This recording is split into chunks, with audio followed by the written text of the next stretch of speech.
दज्जाल तारीख इंसानियत का सबसे बड़ा फितना दज्जाल का फितना। पूरा मानव जाति या मनुष्य जाति को अगर लिया जाए, आदम अलैहिस्सलाम के वक्त से लेकर आखिरी जो आदमी पैदा होने वाला है उस तक, इस दरमियान में यानी कि पूरी जो ह्यूमैनिटी का जो दौर है उसमें सबसे बड़ा फितना दज्जाल का फितना है। हर नबी ने आदम अलैहिस्सलाम से लेकर शुरू करके मोहम्मद सल्लल्लाहु अलैहि वसल्लम तक अपने उम्मत को दज्जाल के फितने के बारे में बताया, लेकिन मोहम्मद सल्लल्लाहु अलैहि वसल्लम ने दज्जाल के बारे में कुछ ज्यादा इंफॉर्मेशन हमें दी, हमें पहुंचाई, और इसमें भी अल्लाह सुब्हानहू तआला की हिकमत शामिल है। और वो ये है, हालांकि ये सही है कि दज्जाल का फितना सबसे बड़ा फितना है, लेकिन इस फितना का मुकाबला सिर्फ और सिर्फ मोहम्मद सल्लल्लाहु अलैहि वसल्लम की उम्मत को ही करना था। इस हिसाब से भी ये जरूरी था, यानी कि ज्यादा इंफॉर्मेशन देना जरूरी था। दज्जाल का जो टॉपिक है, मौजू है, विषय है, बहुत वसी है, वास्ट है, बड़ा है। तो हर मौजू हम अलग अलग लेक्चर सेशन में डिस्कस करेंगे, एक दिन में नहीं। दज्जाल के बारे में तो आप देखे होंगे, मैं 2010 से लेके डिस्कस करते आ रहा हूं। अक्सर आप देखते हैं कुछ लोग जो है, कुछ हो जाता है वाकया, फिर बोलता है मैंने पहले इसका भविष्यवाणी किया हुआ था। झूठ बोलते हैं लोग, प्रमाण दिखाओ, एविडेंस दिखाओ। लेकिन ये मैंने जो बात कहा 2010 से दज्जाल के बारे में मैं लेक्चर्स देते आ रहा हूं, ये आपको सोशल मीडिया में, खास करके यूट्यूब में टाइम स्टैम्प के साथ मिल जाएगा, आप देख लीजिए।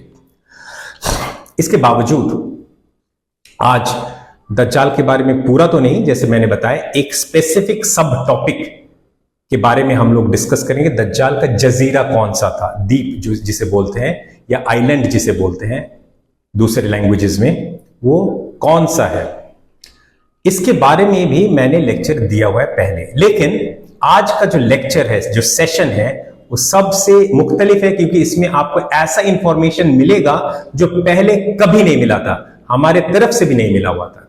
कुछ एडिशनल रिसर्च है, और इसका श्रेय बेशक जाता है मेरा भाई सज्जाद को, जिसने रिसर्च किया। वो हमारे मेंबर, कोर मेंबर एक है, हमारे टीम के ही हैं। लेकिन इसके अलावा आपको कहीं और से मुझे, मेरा लेक्चर या मेरा टीम का जो रिसर्च है ये छोड़ के आपको कहीं और से ये इंफॉर्मेशन कहीं पर भी नहीं मिलेगा। कोई सा लेक्चर में नहीं मिलेगा, कोई सा किताब में नहीं मिलेगा, कहीं पर भी आपको ये मिलेगा नहीं। तो ध्यान से सुनिएगा। जो एडिशनल टॉपिक्स आज हम डिस्कस करेंगे, टॉपिक तो वही है, दज्जाल का आइलैंड, जजीरा, द्वीप, या द्वीप बोलते हैं शायद, जो भी बोलते हैं, आइलैंड। अब अभी तो सब समझ में आता है, इंग्लिश, आसान इंग्लिश हो तो सब लैंग्वेज के लोगों को समझ में आ जाता है, बांग्ला, हिंदी, उर्दू सबको समझ में आ ही जाता है। तो इसके लिए एक हदीस की तरफ हमें तवज्जो देना है, गौर करना है। वो हदीस मशहूर हदीस है तमीम दारी रजी अल्लाह अन्हु। उस हदीस पे हम लोग को फोकस करना है, और भी कुछ मुख्तलिफ ऐसा हदीस है जिसको भी हमको इस डिस्कशन में लेके आना होगा, ये जरूरी है। हदीस का कॉन्टेक्स्ट पे अगर हम लोग ध्यान देंगे तो समझ में ही आता है कि तमीम दारी रज़ियल्लाहु अन्हु के साथ जो वाकया हुआ था, घटना हुआ था, वो आके मोहम्मद सल्लल्लाहु अलैहि वसल्लम को बताए होंगे। और ये घटना सुनकर मोहम्मद सल्लल्लाहु अलैहि वसल्लम ने सबको आगाह किया, मस्जिद में जमा होने के लिए इत्तला दी, और कहा कि तुम लोग जमा हो जाओ, आज कुछ इंपॉर्टेंट बात तुम लोग से करना है, खिताब करना है। ये हो गया कॉन्टेक्स्ट। अब तमीम दारी के बारे में जानना भी थोड़ा बहुत जरूरी बनता है। 631 साल यानी कि इंग्लिश कैलेंडर के हिसाब से, ग्रेगोरियन कैलेंडर के हिसाब से, वो साल था जिस साल में तमीम दारी रज़ियल्लाहु अन्हु, क्योंकि वो क्रिश्चियन हुआ करते थे, क्रिश्चियन पादरी भी थे, नॉलेजेबल भी थे, आलिम भी थे, आलिम टाइप के, इल्म वाला आदमी थे। तो उन्होंने 631 सीई में इस्लाम एक्सेप्ट किया, मोहम्मद सल्लल्लाहु अलैहि वसल्लम के पास आके बैया किया।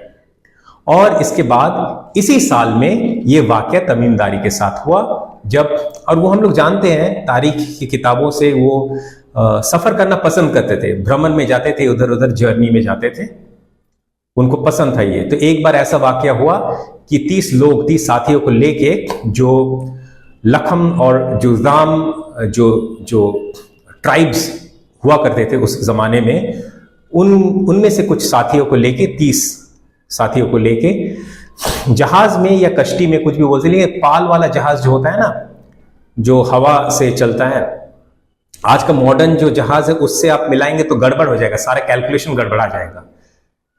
तो उस जमाने को नजर में रखते हुए 1400 साल या उससे भी ज्यादा साल गुजर चुका है उस जमाने से, वो नजर रखते हुए हम लोग अगर इस पे थोड़ा फोकस करेंगे तो बहुत सारी बात हम लोग को आज समझ में आएगा इंशाल्लाह। तो हदीस बड़ा है, जरूरी कि हर चीज डिस्कस करें। तमीम उद्दारी की हदीस के बारे में, यानी हदीस तमीम दारी रज़ी अल्लाह अन्हु, इस हदीस के बारे में अलग हम एक सेशन करेंगे, लेकिन आज का विषय तो वो नहीं है। आज का विषय जो है सिर्फ और सिर्फ दज्जाल का आइलैंड के बारे में है। स्ट्रेट जंप करते उस हिस्से पर जहां पर इसके बारे में वाकया शुरू हुआ है। तो ठीक है, तो एक बार ऐसा हुआ कि वो सफर में निकल पड़े, वो जहाज में, और वो पश्चिम की तरफ, मगरिब की तरफ रवाना हो गए। अब मगरिब शम्स का जो लफ्ज है यहां पर हदीस में तर्जुमा में पहला बार गलती हुआ है लोगों से, और इस गलती की वजह से बहुत सारा नतीजा जो निकला है वो भी गलत नतीजा निकला है। अब लोग कहेंगे कि मगरिब शम्स का माना क्या है, तो मगरिब शम्स का माना मैं बता रहा हूं, लेकिन उससे पहले तर्जुमा क्या हुआ है वो मैं बता देता हूं। तर्जुमा हुआ है ये, मगरिब के वक्त वो पहुंचे उस आइलैंड पर, जजीरा पर, ठीक है। लेकिन सिर्फ ये इंटरप्रिटेशन ही हो सकता है ऐसा बात नहीं है। अरबिक ग्रामर के हिसाब से इसका एक दूसरा इंटरप्रिटेशन भी हो सकता है, वो है मगरिब यानी कि पश्चिम, यानी कि मगरिब, उर्दू में मगरिब बोलते हैं, हिंदी में पश्चिम बोलते हैं, वेस्ट बोलते हैं, जो वेस्टवर्ड्स जर्नी को भी मगरिब बोला जाता है। ये अरबिक ग्रामर से साबित है, कोई नई चीज मैं नहीं बता रहा हूं, सबको पता है, जो अरबिक ग्रामर बेसिक भी जानते हैं उसको पता है। ये इस्म है, इस तरह के इस्म को इस्म ज़र्फ बताया जाता है, यानी कि ये both time as well as place को इंडिकेट कर सकते हैं। टाइम यानी कि समय या वक्त, और प्लेस यानी कि जगह या डायरेक्शन, दिख, किस दिशा। तो दोनों की तरफ इशारा होता है। आप पूछ सकते हैं मुझसे, सवाल कर सकते हैं, चैलेंज भी कर सकते हैं कि ये दूसरे इंटरप्रिटेशन की वाहिद इंटरप्रिटेशन है। नहीं, मैं कुछ छुपाऊंगा नहीं, आप लोग छुपा सकते हो, क्योंकि आपका जो नतीजा भी निकलता है छुपे छुपा के, वो फिर गलत ही निकलता है। मैं सारे चीज भी खुलासा करूंगा, और इसमें मैं थोड़ा मुश्किलात में भी डालूंगा अपने आप को, लेकिन मुश्किलात की कुछ बात ही नहीं है। जब आप पूरा टोटल एनालिसिस करेंगे, बात बहुत साफ है, बात बहुत क्लियर है, कोई कंफ्यूजन इसमें नहीं है। तो ये इंटरप्रिटेशन लिंग्विस्टिक से, यानी कि लैंग्वेज से, यानी कि भाषा से प्रमाणित है, इसमें कोई दो राय नहीं है। तो हुआ ये, सफर में तो निकले, लेकिन आ गया तूफान, ये सागर में या समुद्र में तूफान आ गया, तो थोड़ा इधर उधर हुआ वो जर्नी। तो फिर 1 महीने के सफर के बाद, भ्रमण के बाद, वो जजीरे पे, ये आइलैंड पे पहुंचे, तमीम दारी और साथी। और इसी आइलैंड में दज्जाल से मुलाकात भी हुआ, वो देखे भी, और दज्जाल को जो देखे वो, उसका जो शेप था एक आदमी की तरह था, एक मानव की तरह था, एक मनुष्य की तरह था, और ताकतवर एक शख्स दिख रहा था, well built human with good physique, इस तरह का कुछ था। और उसको देखा गया एक दैर में, दैर यानी कि मोनास्ट्री इंग्लिश में बोलते हैं, अरबी में दैर कहते हैं, यानी कि इबादत क्या या प्रार्थना का एक जगह। लेकिन वो बंधा हुआ था, अपने हाथ, दोनों हाथ चेन के साथ, अपने कांधे, नेक के साथ वो जुड़ा हुआ, इसे बांधा हुआ था, और अपने नीज भी और एंकल्स भी, पूरा मतलब बंधा हुआ था, लोह के शिकल से, चेन से बांधा हुआ था। और दज्जाल ने बताया कि मैं मसीह हूं। अब हालांकि मसीह तो वो था नहीं, मसीह का ऐसा हाल भला क्यों हो, लेकिन उसने जो दावा किया मैं मसीह हूं, इस पे एक और लेक्चर जरूरी है। ऐसा दावा किस लिए किया उसने, और यहां पर मजम्मत होना चाहिए, और करेंगे भी, जिस मुतरजिम ने, जिसने तर्जुमा किया, अनुवाद किया है, और कहा कि दज्जाल ने बोला मैं दज्जाल हूं। कैसा बेवकूफ, नाइंसाफ वाला ये तर्जुमा है भाई। अरबी में लिखा है अना अल मसीह हूं, मैं मसीह हूं, और तुम तर्जुमा कर रहे हो मैं दज्जाल हूं। इससे बड़ा खयानत क्या हो सकता है? हेर फेर कर रहे हो। ये तो वही यहूदी वाला मसला हो गया, पहले जमाने का जो था, तौरात में से आयत निकाल देते थे। अभी तुम कुरान को तो टच नहीं कर पा रहे हो, हदीस को लेके ऐसे ही कर रहे हो, और कुरान को टच नहीं कर पा रहे हो कि कुरान को भी टच कर रहे हो लेकिन डायरेक्टली नहीं, कि वो महफूज है थोड़े हद तक, एक हद तक एक देखा जाए तो महफूज है, लेकिन कॉमा फुल स्टॉप को हेर फेर से तुम माना बदल दे रहे हो उसको भी, तो जो बहरहाल जो भी वो अलग विषय है। तो दज्जाल ने जो कहा वो है कि मेरा खुरूज जो है बहुत जल्द होने वाला है। कितने वक्त के बाद, कितने समय के बाद, वो इस हदीस में नहीं आता, लेकिन इब्न माजा के एक दूसरे हदीस से हमें ये पता चलता है। वो 2 सेंचुरीज, क्या बोलते हैं सेंचुरी, 200 साल, यानी कि सेंचुरी में बताया गया, साल के हिसाब से नहीं बताया गया।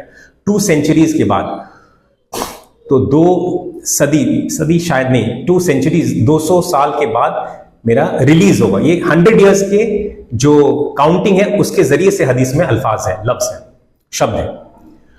तो इसमें ये समझना जरूरी है कि मोहम्मद सल्लल्लाहु अलैहि वसल्लम, ये मोहम्मद सल्लल्लाहु अलैहि वसल्लम का मतलब हमारे साथ तो 632 साल तक थे, 200 साल तो 832 साल में हो जाता है, और 932 साल में 300 साल हो जाता है। यानी कि 832 के बाद कभी या 932 से पहले कभी। ऐसा क्यों मैं कह रहा हूं? अगर ऐसा नहीं होगा तो हदीस गलत हो जाएगा। हदीस को गलत हम नहीं मानते, तुम्हारा इंटरप्रिटेशन गलत हो सकता है लेकिन हदीस गलत नहीं हो सकता है, हदीस सही हदीस है। तो क्योंकि 932 के बाद आता तो मोहम्मद सल्लल्लाहु अलैहि वसल्लम कहते 300 साल बाद, 3 सेंचुरीज बाद, लेकिन कहा 2 सेंचुरीज बाद, यानी 200 से ज्यादा 300 से कम, तो 900 साल के आसपास कहीं पर तो उसका खुरूज हो गया होगा, हो गया है, और वो फितना कर भी रहा है। उसका ज़ुहूर कब होगा वो अलग विषय है, अलग मसला है। खुरूज अलग है, रिलीज हो जाना, इमर्ज हो जाना, एग्जिट हो जाना, और ज़ुहूर है उसका अपीयर हो जाना, उसको आंखों के सामने आना, ये 2 अलग मसला हो गया। ठीक है, अब यहां पर फिर उसने कहा ये जो मैं कैद करके रखा गया हूं और मुझे ये मुक्ति मिल जाएगा, उसके बाद मैं 40 रात तक, इस हदीस में 40 रात का जिक्र है, दूसरे हदीस में 40 दिन का जिक्र है। तो 40 दिन हो या रात हो, एक ही माना होता है दोनों का, वक्त के हिसाब से एक ही माना बनता है। 40 दिन मैं रहूंगा और मैं तबाही मचाऊंगा, फितना करूंगा पूरा दुनिया में, ये मैं करूंगा। तो अगर रिलीज 200 साल बाद अगर हो चुका है तो 40 दिन तो बहुत पहले गुजर चुके होंगे ना, अभी कहां से 40 दिन, फ्यूचर में कहां से, ये समझना जरूरी है। दूसरे हदीस में, मुस्लिम का ही हदीस, सही मुस्लिम का ही हदीस, ये हदीस जो है सही मुस्लिम में है, लेकिन ये सही मुस्लिम का दूसरे हदीस में टाइम डायमेंशन को लेकर कुछ डिस्कशन किया गया। उसमें वहां पर बताया जा रहा है कि दज्जाल का पहला 3 दिन अलग होगा, तुम्हारा दिन रात वाला दिन जैसा नहीं होगा, ठीक है, और आखिरी के 37 दिन, यानी कि 3 और 37 कितना होगा, 40 दिन, वो 40 दिन तुम्हारे दिन और रात जैसा होगा। तो पहला 3 दिन बड़ा बड़ा होगा, बड़ा बड़ा दिन होगा। तो उस पहला दिन में ही जो इस आइलैंड का बारे में हम लोग जो डिस्कशन करें उसके साथ बहुत अंदरूनी तौर पे बहुत कनेक्टेड वाकया है, और इंपॉर्टेंट कुछ जो हमें इंफॉर्मेशन मिलती है उसके साथ बहुत जुड़ा हुआ है ये इंफॉर्मेशन, ये रिलेशन। अभी एक मसला आता है, पहला गलती तो मगरिब शमसी को लेके हुआ, दूसरा गलती कौन सा था मैंने अभी बताया हुआ, हाँ अना अल मसीह वाला, तो तर्जुमा में कर दिया मैं दज्जाल हूं, गलत बात है। तीसरा गलती यहां पर हुआ, यहां पर मैं दोष मुजरिम, मैं मुतरजिम अनुवादक को नहीं ठहराऊंगा, मैं ठहराऊंगा लेक्चरर्स को, स्पीकर्स को, जो जिसका मकसद मशहूर होना है, कुछ भी अनाप शनाप बकते रहना है और मशहूर होना है, कोई तहकीक नहीं करना है, कोई पढ़ना नहीं है, अरबिक में क्या लिखा है नहीं जानना है, सिर्फ तर्जुमा पढ़ना है, अनुवाद पढ़ना है और बताते जाना है, आलतू फालतू बात बताया जाना है। यहां पर अनुवाद में लिखा है, मतलब अरबी में लिखा है, मैं पढ़ के सुनाता हूं आपको। आला, अब आला का अरबी का माने, ये हर्फ है, ये एक शब्द है, एक लफ्ज है जिसका माने कुछ है नहीं, ये हर्फ का माने है सिर्फ अटेंशन सीख करना, किसी को तवज्जो ले आना अपने तरफ। तो आला ये बोल के मोहम्मद सल्लल्लाहु अलैहि वसल्लम ने कहा, इन्नहु फी बहर शामी औ बहरी अल यमानी औ बहरिल यमानी। क्या ऐसा शब्द, अल्फाज मोहम्मद सल्लल्लाहु अलैहि वसल्लम कह सकते हैं कि सुनो सुनो सुनो, बेशक वो यानी कि दज्जाल या तो शाम के बाहर यानी सागर में है, समुद्र में है, या यमन के सागर में है। अरे ऐसा कैसे कह सकते हैं मोहम्मद सल्लल्लाहु अलैहि वसल्लम? हालांकि ये ऐसा वाकया इस हदीस में दर्ज है, मोहम्मद सल्लल्लाहु अलैहि वसल्लम कहते हैं इस वाकया सुनाने, क्योंकि मैं दज्जाल के बारे में ऐसा चीज पहले भी नहीं बता चुका हूं, लेकिन अभी तमीमदारी देख के मुझे बताया, तो मैं पहले जो बता चुका हूं वो उसका एक तरह से अटेस्टेशन हो गया, उसको जोर मिल गया। और वो जो पहले जो बताते, कहां से बताते? खुद से तो नहीं बताते थे, अल्लाह ने बताया। हाँ ठीक है, जिब्राइल अलैहिस्सलाम के माध्यम से, जरिए से बताया, ठीक है, लेकिन अल्लाह की तरफ से ये नॉलेज आया ना, इल्म आया, तो वो उनको तो सब कुछ पता है पहले से, और तमीमदारी अभी उनको बताया, फिर वही वाक्य दोहरा रहे हैं। इसी वक्त में वो भूल गए कि वो दज्जाल कहां पर, वो तमीमदारी किस तरफ गए थे, मेडिटेरेनियन सी से गए थे या अरेबियन सी से गए थे? ये कोई बात हुआ? अब सोचे जरा, पागल की तरह बात करो, फितना वाला बात करो, शैतान की तरह बात करो एक तरह से, कि मोहम्मद सल्लल्लाहु अलैहि वसल्लम को पता नहीं, आपको पता नहीं, आप झूठा, मोहम्मद सल्लल्लाहु अलैहि वसल्लम बिल्कुल सही कहे, और ये मोहम्मद सल्लल्लाहु अलैहि वसल्लम ने कहा भी नहीं। तो हदीस में तो मैं कैसे मोहम्मद सल्लल्लाहु अलैहि वसल्लम ने कहा नहीं? अरे हदीस में तो है, हदीस कैसे पहुंचा? डायरेक्ट मोहम्मद सल्लल्लाहु अलैहि वसल्लम आप सुन लिए क्या? रावी से पहुंचा, रावी भूल गए, नरेटर भूल गया किस तरफ इशारा था, तो वो दोनों बयान कर दिए। उनको अरब का जो जजीरा है, भूखंड है, जो हार्टलैंड है, हार्टलैंड ऑफ अरेबिया, उसके बारे में भौगोलिक ज्ञान तो नहीं है ना, भूगोल का तो ज्ञान नहीं है, विज्ञान का तो ज्ञान नहीं है उसके पास, इल्म नहीं है।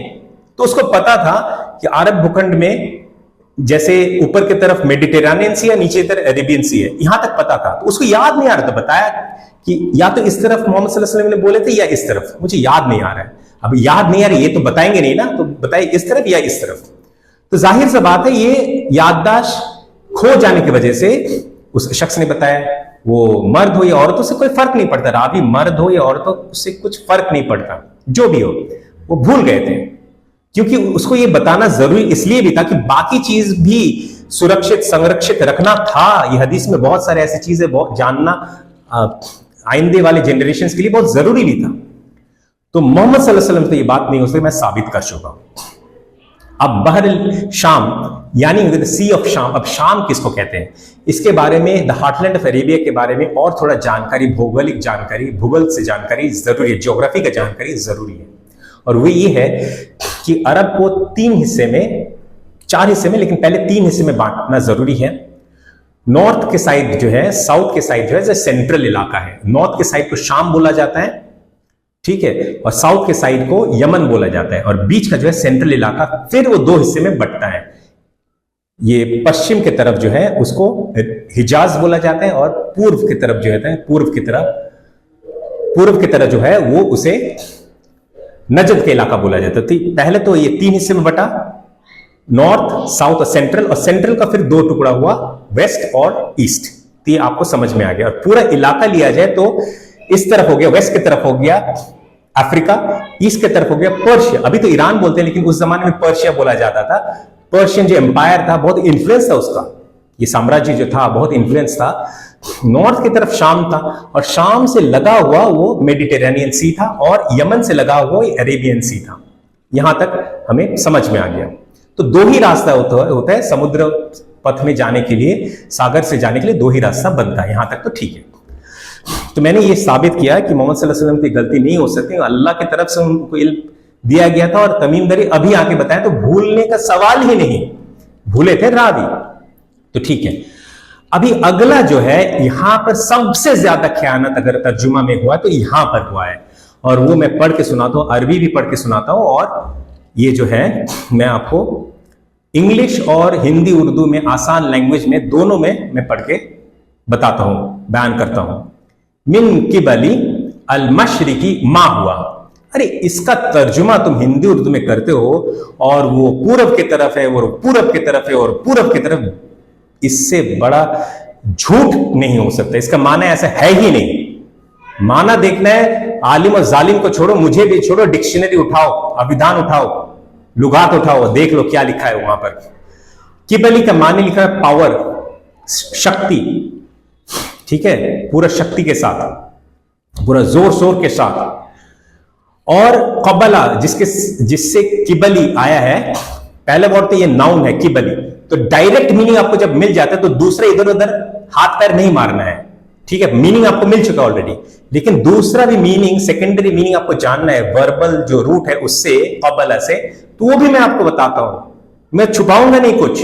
वहां पर बोले तो टू रिसीव हॉस्पिटल, आपके घर में कोई मेहमान आता है, गेस्ट आता है, आप वेलकम करते हो, उस तरह से दज्जाल को ये लोग वेलकम करेंगे, एक्सेप्ट करेंगे, एक फ्रेंडली तरह से रिसेप्शन करेंगे, रिसीव करेंगे फेवरेबली, अच्छे अंदाज में अप्रूव करेंगे, वो जो बोलेंगे मानेंगे, अग्री करेंगे, कंसेंट करेंगे, एडमिट करेंगे, अलाउ करेंगे, मेक पॉसिबल, उसका जो जो मकसद है, मिशन है, उसको सहायता करेंगे, लोग सहायता करेंगे।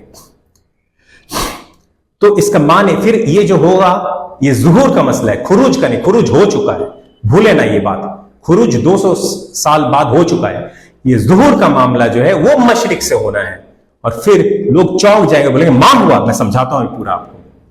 And the stage will be set before his appearance, और उसका जो जाहिर होना है, अपियर होना है हमारे सामने, मानव के आकार में, मनुष्य के आकार में, इंसान के रूप में, उसका पसमंदर बन चुका होगा। तो जब वो सामने आएगा तो वो पूरा कुव्वत के साथ, ताकत के साथ आएगा, और वो दज्जाल ही है जो उभर के आएगा, जाहिर होगा, ज़ुहूर होगा उसका, सामने आएगा, और वो होगा पूरब के तरफ से, मशरिक के तरफ से। और वो जब आएगा पूरा कंट्रोल के साथ आएगा, और ये देख के लोग हैरान हो जाएंगे, हैरान कम हो जाएंगे, और कहेंगे ये क्या चीज है, ये क्या चीज है, क्या चीज है, कौन ये है, क्या। मन नहीं बोला गया, मतलब हु नहीं बोला गया, व्हाट बोला गया। तो ये शौक भी है, और दज्जाल मतलब ह्यूमन बीइंग के पास तो इतना पावर होता नहीं है ना, तो चौंक के बोलेंगे ये है क्या, है कौन, नहीं है क्या। इस शौक, इस हैरान हो जाने, इस चीज को बताते हुए 3 बार ये दोहराए गए हदीस में, मिन की बली अल मशरिकी मा हुआ, मिन की बली अल मशरिकी मा हुआ, मिन की बली अल मशरिकी मा हुआ। ना कि पूरब की तरफ से आएंगे, पूरब की तरफ से आएंगे, पूरब नहीं, तुम झूठ बोल रहे, मोहम्मद सल्लल्लाहु अलैहि वसल्लम झूठ नहीं बोल रहे, वो पूरा वाक्य दर्ज है हदीस में, पढ़ लो जाके आज। इस शौक की वजह से है क्या ये, कैसे कंट्रोल कर लेते पूरा आलम, पूरा दुनिया, कैसे, पूरा जगत को, मुमकिन ही नहीं है। तो इस शौक की वजह से ये ऐसा बोलेंगे। जरूरत है कि और थोड़ा डीप डाइव किया जाए। तो ये तो 3 बार हो गया। फिर आखिर में मोहम्मद सल्लल्लाहु अलैहि वसल्लम इशारा जरूर करते हैं, वो भी मैं पढ़ के सुनाऊंगा, कुछ छुपाऊंगा नहीं आपसे। वह औ मा बी यदिही इला अल मशरिकी and he pointed with his hand towards it, और उन्होंने अपने हाथ से पूरब की तरफ, मशरिक की तरफ इशारा किया, ईस्ट की तरफ इशारा किया, 1 बार, 3 बार नहीं, ठीक है। और ये आखिरी पार्ट था, वाक्य था इस हदीस का, उससे पहले ये। तो हदीस का जो तरतीब होता है, एक सीक्वेंस होता है, वो भी समझना जरूरी है। हेर फेर कर दोगे तो पूरा हौच पौच हो जाएगा ना, उसको तो मतलब नहीं बनेगा, माना नहीं बन पाएगा। तो पहले जो हुआ है वो जैसे 2-3 तरह से मैं साबित कर चुका हूं, मगरिब शमसी से, फिर जो मेडिटेरेनियन सी से, और दूसरा औ के बाद जो है वो नरेटर से गलती हुआ है। तीसरा ये ईस्ट था ही नहीं, वो उसका जो कंट्रोल है वो देख के हैरान होकर लोग लफ्ज कहेंगे, और वो ईस्ट से जब ज़ुहूर होगा, अपीयर होगा, उसके बारे में जिक्र है। खुरूज का नहीं, खुरूज पहले हो चुका होगा। 3-4 तरह से मैं समझाया हूं आप लोगों को। अभी जरूरी है कि हम लोग डीप डाइव करें, गहराई में जाके एनालिसिस और करें। तो अरब हार्टलैंड के बारे में, ज्योग्राफी के बारे में कुछ हद तक हमें समझ में आ गया। उसको मेडिटेरेनियन सी बोलते हैं। बहर शाम,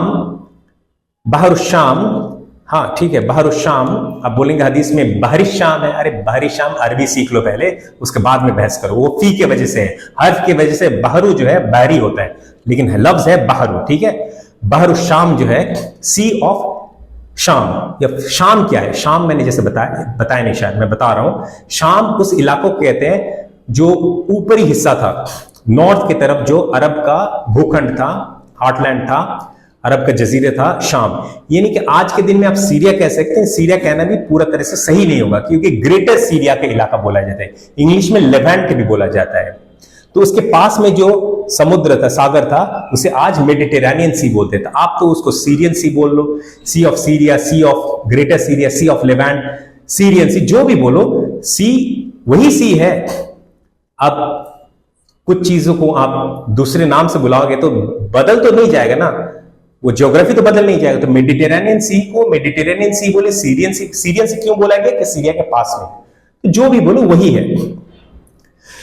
यहां पर था, यहां पर से तमीमदारी रज़ियल्लाहु अन्हु ने अपना सफर शुरू किया था और 1 महीने तक वो सफर चला और 1 महीने के बाद वो एक आइलैंड द्वीप जजीरे पे पहुंचे। जजीरा फिल बाहर लिखा हुआ है, यानी कि द्वीप या आइलैंड जो समुद्र में है, सागर में है। अब जजीरा तो यानी कि आइलैंड तो समुद्री सागर में ही होता है, लेकिन एक्सप्लिसिटली बताया गया ताकि कोई इस पे बहस आगे करे ना, ठीक है। तो अगर इस तरफ से हम लोग जाते हैं तो कोई आइलैंड मिलता है क्या, ये सवाल है। और इसका जवाब है बेशक मिलता है एक आइलैंड। और वो आइलैंड कौन सा है? वो आइलैंड ब्रिटेन का आइलैंड है, ब्रिटेन का आइलैंड है। इसका मैथ और कैलकुलेशन अभी करते हैं, रुकिए जरा। तो जो सफर है वो पानी में सफर है, जल में सफर है, समुद्र में सफर है, सागर में सफर है, लैंड में नहीं, भूमि में नहीं। तो कैलकुलेशन जो है पोर्ट से पोर्ट कनेक्शन हमें ढूंढना है। तो सीरिया का सबसे बड़ा पोर्ट हो गया कौन सा? लताकिया। और ब्रिटेन का सबसे अहम पोर्ट कौन सा है? इसको तो सभी जानते हैं, मुझे बताने का जरूरत। लंदन। पूरा 1000 साल तक लंदन दुनिया में सबसे आला मतलब महत्वपूर्ण इन्फ्लुएंशियल सिटी हुआ करता था। तो ठीक है, अब इसका जो डिस्टेंस है, दूरत्व, ये हो गया 3322 नॉटिकल माइल्स, क्योंकि सागर से जो रूट है वो नॉटिकल माइल्स में मेजर किया जाता है। लेकिन हमें तो नॉटिकल माइल्स समझ में नहीं आता है, तो ये किलोमीटर में जो हमें समझ में आता है 6152 6152 किलोमीटर होता है। और ये जो जहाज थे उस जमाने का 8 से 10 घंटा मानी 10 किलोमीटर पर घंटा ये चलता था। तो एवरेज में 9 किलोमीटर पर घंटा हम लोग बोल सकते हैं। और क्योंकि ये बैड वेदर, वो जो वेदर का खराबी हो गया था, उसकी वजह से 5% स्पीड हम लोग कम पकड़ लेते हैं। उससे क्या होता है 8.5 किलोमीटर पर आवर की स्पीड से वो चल रहे हैं। और समुद्र में, सागर में 4.6 नॉट्स बोले जाते हैं, इसको नॉट्स बोले जाते हैं, 4.6 नॉट्स होता है। तो डिस्टेंस भी पता, स्पीड भी पता। डिस्टेंस को स्पीड से भाग दिया जाए क्या मिलता है? टाइम मिलता है। बेशक टाइम मिलता है, तो हम लोग टाइम कैलकुलेट करते हैं। और आप भी कैलकुलेट कीजिए इंटरनेट में जाकर, ठीक है, कैलकुलेटर निकालिए, टाइम कैलकुलेट कीजिए। 6152 किलोमीटर, 6152 किलोमीटर को 4.6 नॉट्स स्पीड से अगर भाग दिया जाए, डिस्टेंस को स्पीड से भाग दिया जाए, जो टाइम निकलता है वो 30 दिन का सफर का टाइम निकलता है। 30 दिन, याद रखिए। कुछ समझ में आ रहा है आपको? कुछ समझ में आ रहा है? हदीस में क्या लिखा हुआ था? हदीस में लिखा हुआ था शहर, शहर यानी कि महीना, मंथ, एक माह का बराबर। तो एक माह का ही वक्त निकल के आया। तो ये जो आइलैंड ऑफ दज्जाल है, ये डिस्कवर हम लोग कर चुके हैं। ये ब्रिटेन का आइलैंड है। डिस्कवर तो 2010 में हो चुका था, मैंने किया था, और तब से मैं बोले भी जा रहा हूं। लेकिन आज जिस अंदाज में एडिशनल इंफॉर्मेशन के साथ मैंने किया, इस अंदाज में तो उस वक्त में भी नहीं किया था। ये रिसेंट रिसर्च है, ये आपको कहीं पर नहीं मिलने वाला। अब ब्रिटेन के बारे में सोचिए, एक छोटा सा द्वीप, जजीरा, आइलैंड, पूरा आलम में हुकूमत करता है। कैसा पॉसिबल है? कैसा मुमकिन है? ये हो ही नहीं सकता। तो मैं कहता हूं ये कोइंसाइड करता है दज्जाल का पहला दिन, 40 दिन में पहला दिन जो है उसे कोइंसाइड करता है दज्जाल का पहला दिन की शुरुआत, जब से दज्जाल का खुरूज हो चुका था 200 साल बाद, 900 साल से करीब करीब 1000 साल तक, 1900 साल तक ये दज्जाल का पहला दिन था। दूसरा दिन जिसको हम बोल सकते हैं अमेरिका के दिन। तो अचानक से ये जो रूलिंग स्टेट था ना ब्रिटेन, पूरा आलम में हुकूमत करता, अचानक से गायब कैसे हो सकता है? अमेरिका कैसे आ सकता है? 1000 साल से जो हुकूमत करे अचानक से गायब कैसे हो सकता है? समझाएं तो कोई जरा। तो ये दज्जाल का दूसरा दिन का शुरुआत, और अमेरिका कंट्रोल अभी लेता है। दज्जाल अभी अमेरिका में बैठे ढके छुपे, अभी भी ज़ुहूर कहां हुआ उसका? ज़ुहूर तो अभी भी नहीं हुआ, ज़ुहूर अभी भी नहीं हुआ। कोई नहीं दावा करे ज़ुहूर हो गया, मैं नहीं। आप बाद में झूठ मत फैलाओ मेरे बारे में कि मैं क्लेम करो कि ज़ुहूर हो चुका। ज़ुहूर बिल्कुल भी नहीं हुआ है। आप हदीस नहीं मान रहे हो, आप बोले कि खुरूज भी नहीं हुआ, तो आप झूठे हो, हदीस को नहीं मानते हो, मोहम्मद सल्लल्लाहु अलैहि वसल्लम के खिलाफ झूठ बोल रहे हो। और मोहम्मद सल्लल्लाहु अलैहि वसल्लम ने क्या बोला था? जो मेरे बारे में झूठ कहे वो अपने ठिकाना कहां ढूंढ ले? आपको पता है, जहन्नम में ढूंढ ले। 200 साल के बाद उनका मोहम्मद सल्लल्लाहु अलैहि वसल्लम ने कहा, उन्होंने कहा 200 साल के बाद दज्जाल का खुरूज हो जाना था, हो गया है। ज़ुहूर नहीं हुआ अभी तक, 37 दिन बाकी है, आखिर के 37 दिन। तो ब्रिटेन रूलिंग स्टेट था इन द वर्ल्ड, अचानक से वो रूलिंग स्टेट नहीं रहता है। एक छोटा सा द्वीप, एक छोटा सा जजीरा, एक छोटा सा आइलैंड पूरा दुनिया में हुकूमत करता है। पॉसिबल कैसे है? दज्जाल की मदद के अलावा पॉसिबल ही नहीं है। दूसरा दिन जब शिफ्ट होता है, शिफ्ट होना कैसे? इतना ताकतवर, एक दिन में ताकत का खत्म हो जाना और दूसरा मुल्क उरूज पे आना, एक कैसा हो सकता है? हो ही नहीं सकता है। दज्जाल का ट्रांजिशन हो चुका है अभी। अब दूसरा दिन तो पहला दिन से छोटा होना है, 1000 साल नहीं चलने वाला है, कम चलने वाला है। और तीसरा दिन आएगा, वो भी बयान करेंगे, लेकिन सेपरेट लेक्चर में करेंगे। और आखिरी 37 दिन वो दिन होगा जो हमें दज्जाल को आमने सामने दिखने को मिलेगा, और वो एक इंसान के शक्ल में होगा और हम उसे देख पाएंगे, और उसका फितना हैरान करने वाला होगा। उसी को मद्देनजर रखते हुए उस टुकड़ा को मैंने बयान किया था। ये क्या है? 3 बार दोहरा गया हदीस में, और वो क्यों बताया गया ये भी मैं बता दूं आपको। वो जो निकलेगा, उसका ज़ुहूर जो है इस्फहान शहर से होने वाला है। इस्फहान वो ईरान में है, मौजूदा नाम ईरान है, पहले पर्शिया ही बोला जाता था, ठीक है।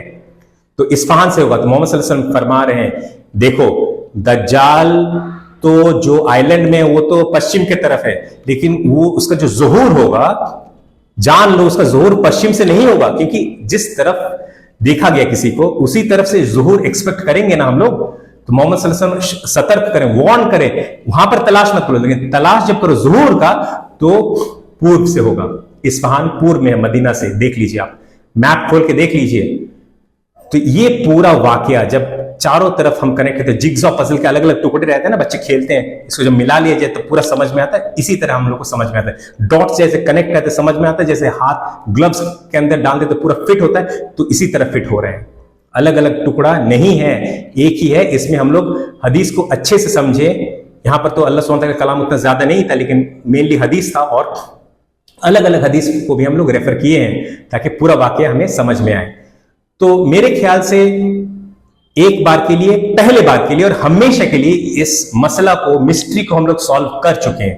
तो ये जो बयान करते हैं ना लेक्चरर, स्पीकर्स, आलिम जालिम जो भी है, सब लोग झूठ फैला रहे हैं, क्योंकि दूसरा कोई द्वीप 6000 किलोमीटर की दूरी पे तो है भी नहीं। इस तरफ जाएं तो, अरेबियन सी से जाएं तो, और वेस्टर्न साइड से जाएं तो 6000 किलोमीटर की दूरी में सिर्फ एक ही द्वीप है, दूसरा और कोई है नहीं है। तो जाहिर सा बात है। और फिर दज्जाल का जो एक दिन और ब्रिटेन का ताकत में आना और ये सब अगर जोड़ा जाए तो बहुत साफ हो जाता है कि ये हो क्या रहा है। अब हम लोग इसको समेटेंगे, समराइज कर देते हैं एक बार। तो जर्नी वेस्टवर्ड था। लिंग्विस्टिक से मगरिब शमसी दोनों इंडिकेट कर सकते हैं, लेकिन प्राइमरी यहां पर जर्नी वेस्टवर्ड हुआ था, उसका इंडिकेशन है। सेकंड, जब मोहम्मद सल्लल्लाहु अलैहि वसल्लम ने दोनों कहा, दोनों कहा ही नहीं, उन्होंने एक ही कहा। रादी के याददाश्त कमजोर होने की वजह से, उनका भूगोल के बारे में ज्यादा जियोग्राफी के बारे में ज्यादा नहीं जानने की वजह से उनको याद नहीं आ रहा था, दोनों बता दिए। तीसरा, कैलकुलेशन के जरिए हम ब्रिटेन को ही पाते हैं और दूसरा कोई द्वीप उस डायरेक्शन में पाते ही नहीं। इस डायरेक्शन में तो होना ही नहीं था, तो पानी का सवाल भी नहीं है और पाते भी नहीं है। और जो भी द्वीप है वगैरह वो उससे काफी कम, आधा डिस्टेंस, आधे से कम या थोड़ा सा आधे से ज्यादा भी हो। 6000 तो दूरी में है नहीं, 3000 का आसपास है, उससे भी कम है। तो इस डायरेक्शन में तो हो ही नहीं सकता। सब कुछ से मुझे ये, हमें ये समझ में आ जाता है कि आइलैंड ब्रिटेन ही है, ठीक है। तो दज्जाल के बारे में सिर्फ एक पहलू को लेकर आज हम लोग डिस्कस किए। दज्जाल का द्वीप, जजीरा आइलैंड कौन सा था? वो ब्रिटेन था। दूसरे बहुत सारे पहलू हैं, पहले भी मैं लेक्चर देते रहा हूं, अभी भी दे रहा हूं और आइंदा भी दूंगा। तो आप क्या करें, आप सब्सक्राइब कर लें और बेल आइकन नोटिफिकेशंस घंटी जो है दबा दें, और सेटिंग्स जो है ऑल करके रखें, ताकि जब भी हम इस तरह का वीडियो रिलीज करें आप तक पहुंचे। दज्जाल के बारे में, आखिरुज़्ज़मान के बारे में, सूरह कहफ के बारे में, और इस्लाम के बारे में भी। इस्लाम के बारे में ऐसे ऐसे विषय है जो आप सुनेंगे, हम लोग करेंगे भी उसको लेक्चर सेशन में, आपको पहले बार सुनने को मिलेगा, आप चौंक जाएंगे। तो ये सभी बहुत इंपॉर्टेंट लेक्चर्स होंगे, तो आप सब्सक्राइब जरूर करें। आप लाइक भी कर दें, लाइक से भी ज्यादा इंपॉर्टेंट कमेंट करें कि ये जो आप समझे अभी किस तरह से समझ पाए, क्योंकि ये तो था लेकिन कोई बताने वाला नहीं था, और जिस तरह से बताया गया ये तो कभी हुआ भी नहीं। और शेयर जरूर करें, सिर्फ अपने आप तक महदूद ना रखें, आगे लोगों तक पहुंचे, जैसे आपको फायदा पहुंच रहे दूसरों को भी ये फायदा पहुंचते रहे। इसी बात बोलते हुए मैं इस तकरीर को, इस लेक्चर को मैं खत्म करना चाहता हूं।